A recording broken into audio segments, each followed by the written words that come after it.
merci d'être avec nous pour cette émission qui est avant tout la vôtre, un espace de liberté de parole donné aux téléspectateurs qui souhaitent nous poser des questions. Et parmi ceux qui m'ont écrit, il y en a 3 qui ont accepté de venir, je les en remercie tout de suite. Et je vous présente tout de suite Guillaume Gailloni. Guillaume, bonjour. Bonjour. Vous êtes enseignant près de Gap, dans une jolie petite ville qui s'appelle Veynes. Audrey Ragonneau. Alors Audrey, vous êtes créatrice, conceptrice de bande dessinée. Vous venez de créer votre première bande dessinée que j'ai vue qui est très belle. Merci et vous beaucoup. habitez Toulouse. Pierre-Henri Taureux, bonjour. Bonjour. Vous êtes médecin hospitalier en Bretagne à Saint-Brieuc. Alors, vous m'avez écrit, comme d'autres téléspectateurs, notamment à propos des élections américaines. C'est elles qui ont suscité le plus de courriers, beaucoup d'intérêt manifesté, beaucoup de questions aussi posées, notamment sur les influences qui ont pu jouer au cours de ces élections, la guerre en Irak, l'influence de la religion, la lutte contre le terrorisme. Questions que vous nous avez posées aussi à nous, journalistes. Avons-nous été sous influence, certains d'entre vous, ayant le sentiment qu'on avait peut-être été plus pro-Kerry que pro-Bush. Et puis, nous allons évoquer au cours de l'émission, eh bien, 2 autres émissions qui ont attiré beaucoup de courriers, qui vous ont vous-même intéressé. Le Pièce à conviction qui a été diffusé le 25 octobre à 20h50. Nous allons en parler avec Laurent Richard. Laurent, bonjour. Bonjour. Puisque c'est vous qui étiez en Irak auprès de ces soldats et vous avez recueilli leurs paroles. Et puis, bien sûr, la soirée spéciale des élections, le 2 novembre, l'Amérique et nous. Et Christian Mallard, vous étiez, vous, bonjour, merci d'être là. Vous étiez en direct de Washington. Vous pourrez répondre à toutes les questions qu'on peut se poser par rapport à ces élections. Alors, si vous voulez bien, on va tout de suite revenir sur la première émission qui a suscité du courrier de votre part. C'était Pièce à conviction, diffusée, je vous l'ai dit, le 25 octobre à 20h50. Pour la première fois, des soldats à Bagdad, là où vous étiez, Laurent, ont parlé à visage découvert, tout en sachant qu'ils pouvaient prendre un certain nombre de risques. Petit rappel pour vous situer cette émission. Aujourd'hui, plus d'1 an et demi après le début de l'opération Liberté en Irak, la situation sur le terrain a viré au chaos. Pas un jour sans attaque. Le pays tout entier est devenu une immense poudrière incontrôlée par les forces américaines. Question, ces soldats en veulent-ils à leur président George W. Bush de les avoir envoyés au cœur d'une guérilla meurtrière dont personne ne peut imaginer la fin? Je dois faire attention à ce que je dis sur Bush. Je ne vais pas voter pour lui, mais... Pourquoi vous devez faire attention à ça? Vous savez, j'ai la liberté de parole et tout ça. Mais quand vous signez pour vous engager dans les forces armées, vous devez quand même suivre certaines règles. En fait, je pourrais aller en prison pour diffamation. Même si ça ne sera pas le cas, je n'ai pas envie d'avoir de problème. Et puis c'est manquer de respect à mon unité, à moi-même et à ma famille. Voilà, et puis ce reportage était suivi d'un deuxième reportage dans l'émission, tourné cette fois aux États-Unis par Marie-Pierre Courtelmont, à la rencontre d'Américains qui soutenaient Bush dans sa lutte contre le terrorisme et notamment dans son action en Irak. Le passage qu'on a choisi, pour vous rappeler un petit peu ce sujet, c'est John Cox. John Cox est un candidat républicain dans une élection locale et on le retrouve dans la campagne. C'était au moment d'un barbecue républicain. Écoutez ce qu'il dit. Le voici en campagne dans un barbecue républicain. Il s'adresse à des convaincus, comme ce père de famille de 8 enfants. George Bush est du côté de la vérité et Dieu veut que nous soutenions cette vérité. Mon fils veut être marine. Il apprend en ce moment la notion du bien et du mal, la vérité et le diable. Et s'il meurt à la guerre, c'est en se battant pour la liberté, ce que Dieu a donné à tous les hommes. Je serai pour. Voilà, je vais d'abord donner la parole à Audrey, peut-être pour revenir sur votre première réaction quand vous avez vu le reportage et que vous m'avez écrit. Vous disiez, bon, c'est bien d'aller interviewer des soldats comme ceux qu'on vient de voir, mais les autres. C'était ça un peu le sens de votre réaction? Tout à fait. J'ai trouvé choquant que dans le reportage, on n'interviewe pas d'autres soldats qui pouvaient penser différemment. C'est normal qu'on interviewe des soldats qui sont pour Kerry, mais je pensais que le débat n'était, le reportage n'était pas équilibré dans ce sens-là, et ça ressemblait davantage à un film de propagande pour la campagne de John Kerry. Bon, alors, on va répondre avec Laurent tout à l'heure. Je ne sais pas s'ils étaient pro-Kerry. Ils se posaient peut-être plus des questions sur ce qu'ils faisaient là-bas. Moi, quand j'ai vu le reportage. Quand on entendait parler, oui. Alors, Pierre-Henri Taureux, c'est un peu dans le même sens que vous êtes, vous, intervenu, en écrivant, en disant, mais en même temps, le sentiment qu'on exploitait peut-être quelque part la détresse de ces hommes. Oui, j'étais un petit peu gêné par ce reportage, pas tellement sur la forme, que j'ai trouvé excellente, mais effectivement sur le fond. Parce qu'à partir de 5 ou 6 témoignages de soldats, vous avez développé un point de vue, mais un seul point de vue. Et il se trouve que ce point de vue recoupe ce que, en France, tout le monde pense. Alors, bon, ces soldats font un travail certainement très difficile actuellement, on l'imagine, mais je me suis demandé en quoi ça a porté à la réflexion en France, étant donné que presque tout le monde est déjà convaincu que l'intervention est néfaste. Alors, peut-être répondre Laurent, peut-être en expliquant les conditions dans lesquelles ça s'est tourné. D'abord, c'était affiché parole interdite, donc déjà, c'était en effet ciblé et annoncé comme tel. Comment vous êtes parti, vous, là-bas? Dans quelles conditions ça s'est tourné?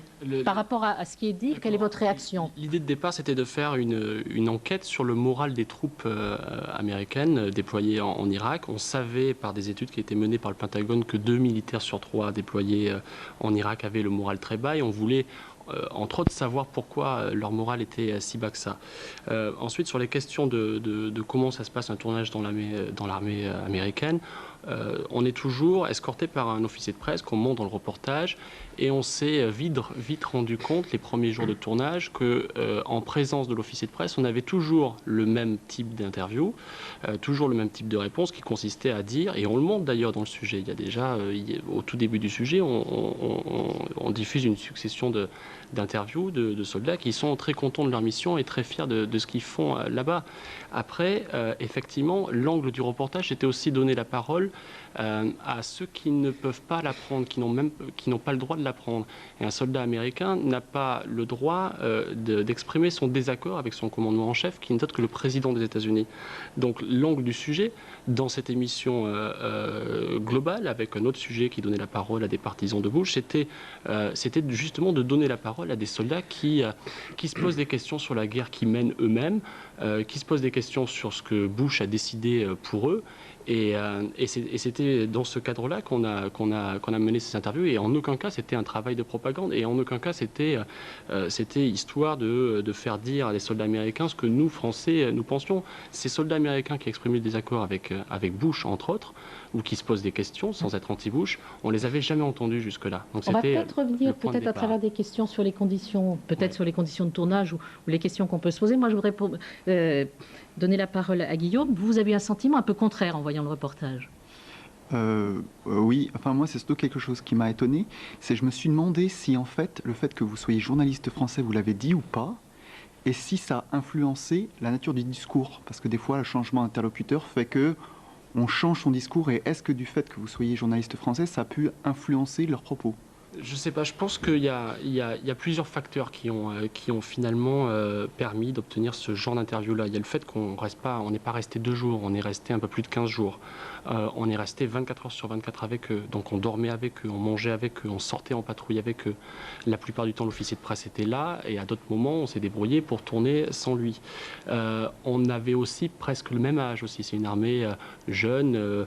On a passé beaucoup de temps avec eux, et les premières interviews étaient évidemment extrêmement différentes des interviews réalisées 2 jours après, qui étaient elles-mêmes extrêmement différentes des interviews réalisées 4 jours après.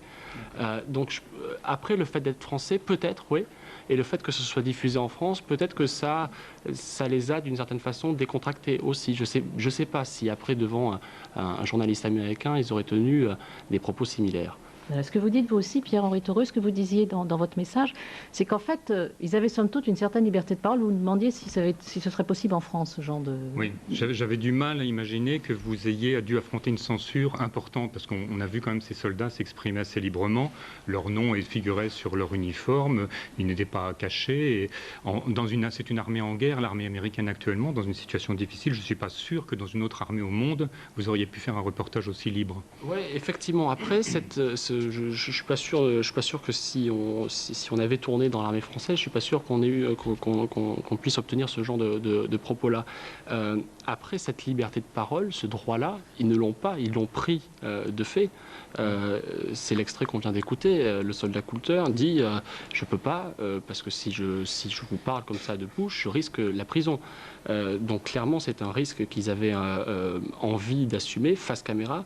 Et dans ce reportage, on voit ceux qui ont finalement accepté de parler, qui ont eu envie de le faire et face caméra, mais on voit évidemment pas ceux qui, au dernier moment, nous ont dit non, finalement, je le sens pas, je le fais pas. Alors, on va peut-être poursuivre, puisque, je veux dire, ces élections américaines, il y avait quand même, en effet, le conflit en Irak qui était en toile de fond. On va poursuivre sur la soirée électorale, puisqu'elle a suscité aussi un certain nombre de réactions. Donc, revenons au 2 novembre sur France 3.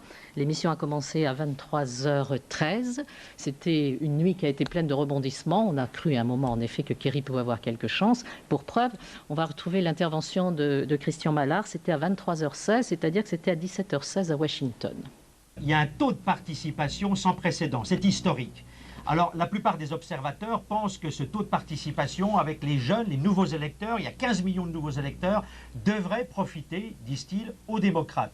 Alors, j'ai parlé tout à l'heure à des conseillers du président Bush et à des stratèges, des proches de John Kerry. Hier, je vous disais, en écoutant un très proche de George Bush, qui avait un optimisme dans l'entourage du président américain, qui pensait déjà peut-être pouvoir obtenir 300 des 539 grands électeurs, rappelant qu'il en faut 270 pour obtenir l'investiture, pour obtenir la Maison-Blanche. Eh bien, ce même interlocuteur que j'ai eu tout à l'heure au téléphone reconnaissait qu'au moment où je vous parle, il y avait une très forte démonstration, strong show, vraiment une manifestation très forte en faveur de John Kerry dans des États jugés clés, la Floride, l'Ohio, le Michigan, le Minnesota.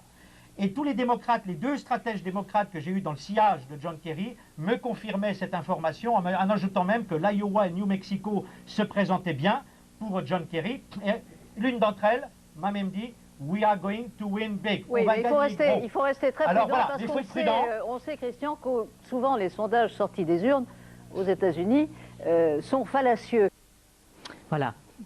Restons prudents, dit Christine Ockrent. Alors, peut-être vous avez beaucoup de questions à poser justement à Christian Mallard par rapport, non pas forcément uniquement à la soirée, mais par rapport à ces élections. Audrey, bon, alors je sais que vous avez tout suivi toute la nuit. Oui, je regardais TF1. Ouais. Et la 3 aussi? Oui, la 3, oui. Ah bon, voilà. Vous me rassurez. La 3 aussi, oui. Qu'est-ce que vous avez envie de poser comme question justement à Christian?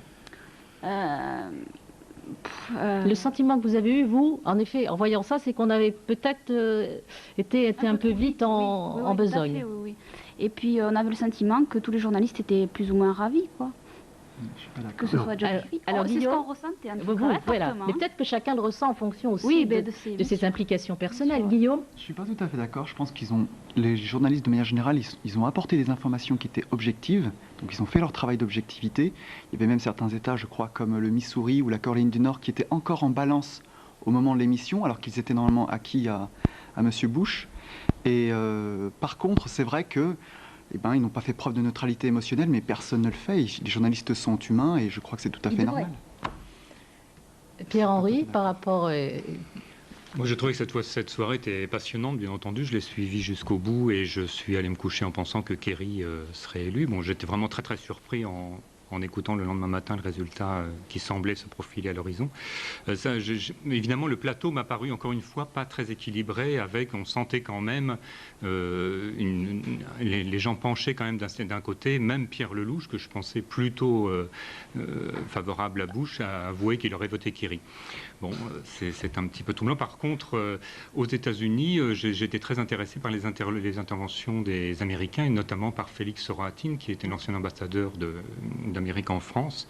J'ai trouvé très intéressant ce qu'il disait, très modéré, et quand il a dit notamment que jamais il n'avait entendu un dirigeant américain souhaiter que l'Europe soit faible ou désunie. Je pense que c'est très important parce qu'on se fait une mauvaise idée. Souvent, on positionne l'Europe en opposition avec les États-Unis et ça me semble... Qu'est-ce qui fait, Christian, qu'en effet, à l'heure où vous êtes intervenu, vous avez eu ce sentiment que Kerry avait des chances? D'abord, les 2 jours qui ont précédé le jour de l'élection, j'ai déjeuné avec une démocrate très proche de Kerry qui aurait été dans son cabinet s'il avait été élu. J'ai un interlocuteur républicain que je connais depuis plus de 20 ans. C'est grâce à lui que j'ai eu Bush 2 fois. Je l'ai régulièrement au téléphone. Et ces gens-là sont sur le terrain. Elle est partie dans l'Ohio, l'autre était en New York avec Giuliani, l'ancien maire. Et quand je compare, quand j'ai les 2 mêmes sons de cloche, si je puis dire, d'un républicain qui dit « It smells bad, il a une bad shape, ça va pas, on n'est pas en forme », l'autre est en tête dans les états clés, et que les démocrates me disent la même chose. D'ailleurs, Christine Ockrent, à un moment donné, pour essayer de se rassurer, appelle Félix Soratin, démocrate, et Richard Holbrooke, qui est aussi très proche de Kerry, qui disent on a les mêmes tendances. C'est-à-dire qu'on est tombé dans un système où on s'aperçoit, et ça a été le débat, alors je peux vous dire, l'émission s'est arrêtée à 1h15 du matin, heure de Paris, il était 17h15 pour nous, mais quand on regarde la télévision après, qu'on continue à aller sur les chaînes américaines, le débat c'est quoi? Tout le monde donnait pratiquement Kerry, et après c'était le débat sur l'échec du système sondage sorti des urnes.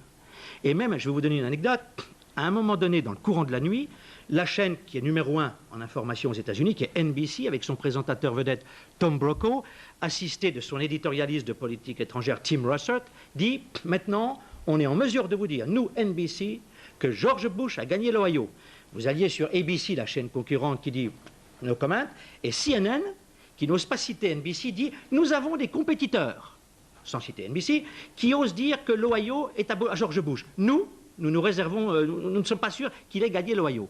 Alors, il y a eu la confusion totale, je peux vous dire, sur les chaînes américaines pendant une grande partie de la nuit. Moi, je n'ai dormi que 2 heures, j'ai rappelé mes interlocuteurs, j'ai senti les démocrates pas bien, et le républicain que j'avais m'a dit « We are going to win ». Et je l'ai senti complètement transformé, parce qu'ils avaient des vrais résultats qui confortaient leurs espoirs. Il y a 48 heures, on me donnait 300 grands électeurs pour Bush et 239 pour Kerry. On va peut-être poursuivre un petit peu la réflexion autour de ces élections, en voyant un peu le côté coulisses, comme on a l'habitude dans cette émission.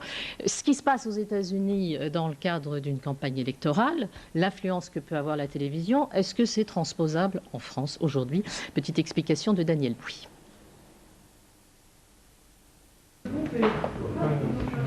Que ce soit aux États-Unis ou en France, la vie politique se déroule pour partie sur les plateaux de télévision. Mais pourrait-on voir sur France 3 le même traitement de l'information que sur les chaînes de télévision américaines? France 3 pourrait-elle par exemple diffuser les spots publicitaires des candidats aux élections comme ceux qu'ont pu voir les téléspectateurs américains ces dernières semaines? Les soldats américains combattent en Irak. Les familles se démènent pour payer leurs soins médicaux. Des emplois partent à l'étranger. Au lieu de résoudre les problèmes, l'équipe Bush soutient une association qui attaque John Kerry. Des mensonges, des calomnies. Non, pas de spot publicitaire, c'est interdit. Donc, mais en revanche, parfois la campagne officielle, elle n'est pas aussi violente et aussi dénigrante par rapport au programme d'un autre candidat, mais le message peut être à peu près le même, mais non, la publicité c'est interdit. Donc, je pense que si on peut éviter que les partis achètent, parce que les partis les plus riches, on les connaît, c'est l'UMP, c'est le Parti Socialiste, ils ont déjà une exposition médiatique quand même, qu'on le veuille ou non, plus importante. Donc le système actuel, il est pas mal, et il permet surtout aux petits candidats d'avoir à un moment ou à un autre cette exposition. Il faudra recompter les voix, disent les démocrates. Aux États-Unis, les réseaux de télévision appartiennent majoritairement à de grands groupes privés. Ainsi, le financier Robert Murdoch a utilisé sa chaîne d'information Fox News pour militer ouvertement en faveur de la réélection de George Bush. Alors, la télé privée garante de la liberté? Senator Kerry's one or two major weak points that could be exploited. Is Kerry's involvement in a group that's inherently violent? John Kerry was scaring old people as usual. He does seem to agonize and flip-flop over and over and over again. Flip-flop on all these issues. Kerry's flip-flopping. Flip-flop. Flip-flops? Flip-flops. Flip-flops like crazy. On est libre, ce qui n'est pas le cas souvent d'une chaîne privée qui a un actionnaire à qui elle doit vraiment des comptes. On n'a pas de compte à rendre financièrement. Et enfin, on n'est pas irresponsable, on a un budget précis, etc. Mais on n'a pas des bénéfices à fournir, on n'a pas à faire aménager les intérêts des uns ou des autres. Je ne veux pas rentrer dans certains détails, mais j'ai vu parfois des reportages sur des chaînes privées qu'on n'aurait jamais diffusées sur le service public, jamais diffusées. N'y aurait-il rien de commun entre une campagne électorale sur les chaînes américaines et sur les nôtres? Pas si sûr. En coulisses, les spécialistes du marketing politique sont à l'œuvre des deux côtés de l'Atlantique. J'ai l'impression, même parfois plus, que les politiques et les communicants, puisqu'ils sont entourés en période de campagne, ils ont non pas un temps d'avance sur nous, mais ils contrôlent de plus en plus tout ce qu'ils font. Les candidats maintenant emploient des agences, des conseillers en communication qui à la limite sont là pour nous dire où il faut poser la caméra. C'est eux qui choisissent l'angle pour filmer. On est prisonnier de leur com et on peut difficilement en sortir. En France, les prochaines élections auront lieu dans 3 ans. Le temps de peaufiner les stratégies électorales, mais aussi d'affûter les questions des journalistes. Audrey, vous avez beaucoup regardé les chaînes américaines, vous avez beaucoup regardé CNN. Justement, comment vous avez-vous ressenti cette campagne électorale? Est-ce que c'est quelque chose que vous souhaiteriez voir transposé en France ou pas du tout? Bon, au niveau des spots pro-Bush et pro-Kerry qui se sont faits durant cette élection, ici on a dit que c'était particulièrement méchant, etc. Moi j'ai pas trouvé ça particulièrement méchant. Qu'on traite Kerry de girouette, ça me paraît pas trop méchant. Et qu'on traite Bush autrement aussi? Oui, bon, ça, non, c'était pas. Je trouvais que c'était une campagne. Ça vous gêne pas? Non, ça me gêne pas. Et si ça venait en France, est-ce que ça vous gênerait? Non. Non. Non, pas vraiment. Non. Et Guillaume? Moi, je m'interroge surtout pour savoir où est le message à ce moment-là des hommes politiques, où est leur vrai message, ce qu'ils veulent faire passer, si finalement ça se résume à des stratégies de communication qui suivent les unes derrière les autres, bien rodées. Finalement, l'électeur va être trompé systématiquement et la démocratie n'en sortira pas grandie. Pierre-Henri? Je ne pense pas qu'on puisse décalquer le système américain en France. On n'a pas cette exubérance. Je ne suis pas sûr que ça soit souhaitable. En revanche, il me semble qu'il faut plus de pluralité dans l'information parce qu'au début octobre, il y avait le magazine La Croix publié un sondage objectivant que seuls 13% des Français auraient voté Bush. Je pense que ça traduit quand même un défaut d'information et qui est quand même préjudiciable. C'est pas normal d'arriver à de tels scores, 87% que pour Kerry, et qui ne correspondent pas à la réalité. Après, les gens ne comprennent plus en fait quand il y a le résultat. Et la perception qu'on a en Europe de ce qui se passe aux États-Unis, à travers l'Irak, joue aussi, vraisemblablement, sur... Certainement, mais on a élu notre président avec 83% des voix. C'est pas vraiment très honorable non plus. Alors, petit conseil pratique avant de se quitter. On aura une petite minute à la fin pour conclure. Si vous souhaitez, comme l'ont fait nos trois amis ici, contacter la médiation, voici comment il faut s'y prendre. Les explications de Grégory Marcy. Pour écrire à la médiation, il vous suffit de vous connecter sur le site france3.fr. Vous cliquez sur l'onglet « Contacter France 3 » en haut à gauche. Vous arrivez sur l'espace des téléspectateurs. Vous vous dirigez dans la fenêtre « Saisir les médiateurs » en sélectionnant bien la médiatrice des rédactions. Une fois sur cette page, et pour nous contacter, vous cliquez sur l'icône « Écrire à la médiatrice ». Apparaît alors un formulaire de message dans lequel vous pouvez nous faire part de vos avis et de vos remarques concernant l'information sur France 3. Voilà, et pour être complet, regardez les adresses qui s'inscrivent sur le panneau et que vous pouvez lire. Et puis, puisque nous parlons de la médiation, je voudrais saluer l'arrivée d'un nouveau médiateur parmi nous à France Télévisions. C'est Alain Le Garec qui est aujourd'hui médiateur des programmes. Si vous souhaitez écrire sur les programmes, c'est à lui qu'il faut le faire pour France 2, France 3 et France 5. Et il succède ainsi à Geneviève Guichenet qui a eu le grand mérite d'installer la médiation sur France 3 à partir de 1998. Et à travers vos interventions, elle a permis aux téléspectateurs de devenir des partenaires à part entière de cette télévision, ce que nous essayons de faire ici le plus possible. Et puis bien sûr, Jean-Claude Alénic, à qui je fais un amical bonjour. Vous suivez peut-être aussi son émission sur France 2 tous les samedis. Avant de se quitter, peut-être petit mot de conclusion. Il y a une téléspectatrice qui nous avait écrit par rapport à Pièce à conviction en disant: mais n'avez-vous pas mis en danger ces soldats et est-ce que vous allez suivre pour savoir s'ils ont pris des risques ou pas? Alors aux dernières nouvelles, juste avant l'enregistrement de cette émission, j'ai contacté les épouses ou les fiancées ou les mères des soldats, de la plupart des soldats avec qui on a pu discuter et qui sont diffusés dans le reportage. Il n'y a a priori aucun souci, aucune condamnation de prononcer, aucune poursuite effectuée contre ces soldats qui ont pris la parole. Je pense que tant que le reportage est diffusé en France et seulement en France et pas aux États-Unis, il n'y aura pas de souci pour eux. Un petit mot de conclusion, Guillaume, avant de nous quitter, par rapport à tout ce qu'on a pu se dire ou par rapport aux questions qu'on peut se poser en guise de conclusion. Bien, je vous remercie de m'avoir invité. Je renouvelle mes félicitations pour la qualité de votre reportage. Il me restera encore beaucoup de questions en tête, mais je pense que ce sera pour une prochaine fois, quand on aura 52 minutes au lieu de 26. Et Pierre-Henri? Je suis très heureux également d'avoir pu exprimer des idées. Je pense que c'est une très bonne initiative des chaînes publiques, puisque France 2... Est-ce que vous avez pensé qu'on était moins anti-Bush que vous ne l'imaginiez après les explications des uns et des autres? Probablement. Audrey? Oui, je sais pas. Vous savez pas? Oui. Je suis pas convaincue. Ni anti-Bush, ni anti-Kerry, on essaye d'être au-dessus de la mêlée. de fréquenter les représentants des deux camps, c'est notre travail d'écouter les uns les autres et peut-être de rapporter aux téléspectateurs français ce que disent les uns et les autres sans prendre parti. Pierre-Henri disait tout à l'heure, il y a eu des sondages en effet en France où le dernier sondage donnait 71% des Français voteraient pour Kerry. Mais de toute façon, les Américains s'en moquent. La France n'a rien à voir là-dedans. Les Européens ne votent pas, les Français non plus. Donc l'Amérique est aux Américains encore. Merci à tous. Merci beaucoup.